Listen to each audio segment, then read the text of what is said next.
Hola chicos, ¿qué tal? ¿Cómo están? Bienvenidos nuevamente a CEMOC Virtual, una forma distinta de aprender desde la comodidad de la casa. Hoy vamos a tener la asignatura de Historia y Geografía, y nuestro tema va a ser la política externa de don Carlos Antonio López. La capacidad. Analiza el proceso vivido en el Paraguay durante los años 1844 a 1862. Los indicadores. Menciona las características del gobierno de don Carlos López, describe los ejes de la política exterior de López e identifica las obras de gobierno del gobierno de don Carlos Antonio López.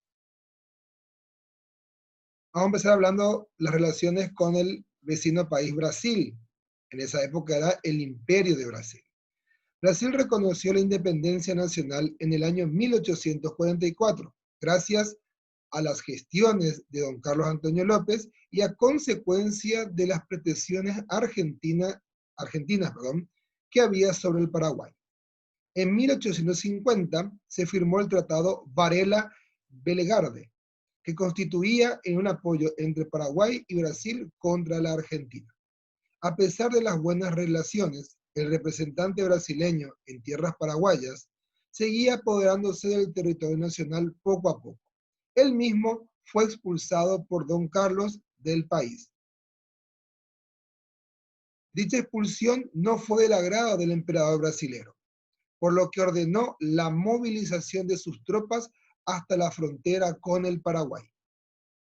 En el año 1856 se firmó el Tratado Vergés-Parañós, en el cual se establecía la libre navegación de los ríos y el comercio entre ambos países, dando así por finalizado ese pequeño inconveniente que tuvieron. Pero se lo considera uno de los antecedentes de lo que fue la Guerra Grande.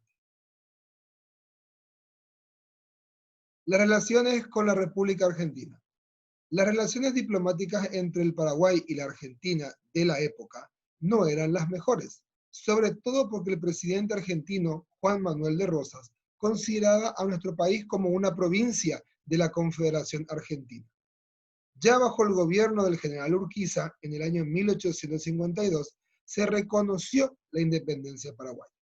Dos importantes tratados se firmaron con Argentina durante esa época: el Tratado Varela-Derqui y el Tratado Vázquez-Guido. El primero se relacionaba a la libre navegación de los ríos y el segundo al libre comercio entre ambos países. Las relaciones con Argentina continuaron ya en el año 1859, cuando el mariscal Francisco Solano López fue enviado por su padre como mediador ante un conflicto interno que había en la Argentina.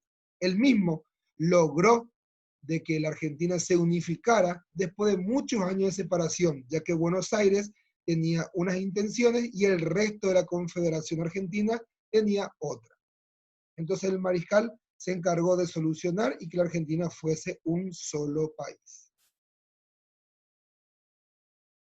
Las relaciones con los Estados Unidos. Entre estos ambos países hubo un momento crítico ante un altercado con un cónsul estadounidense en nuestro país. Pero gracias a la intervención del presidente argentino Urquiza, no se llegó a un conflicto bélico, para luego poder llegar a un acuerdo con los Estados Unidos de libre navegación de los ríos de los buques estadounidenses. Las relaciones con Gran Bretaña. Gran Bretaña siempre mostró su afán de querer conquistar los territorios del Río de la Plata. Justamente en la Argentina fue uno de los principales antecedentes que tuvo para luego la independencia, al igual que en el Paraguay. Cuando el mariscal Solano López regresaba de la mediación que tuvo en Argentina, tuvo un altercado con un buque británico que no pasó mayores. ¿Cómo fue la situación del Paraguay luego de la muerte de don Carlos Antonio López? Don Carlos fallece un 10 de septiembre de 1862, dejando un país pujante en todos los ámbitos. Éramos un país reconocido por los países del mundo. En cultura teníamos los mejores expositores del continente.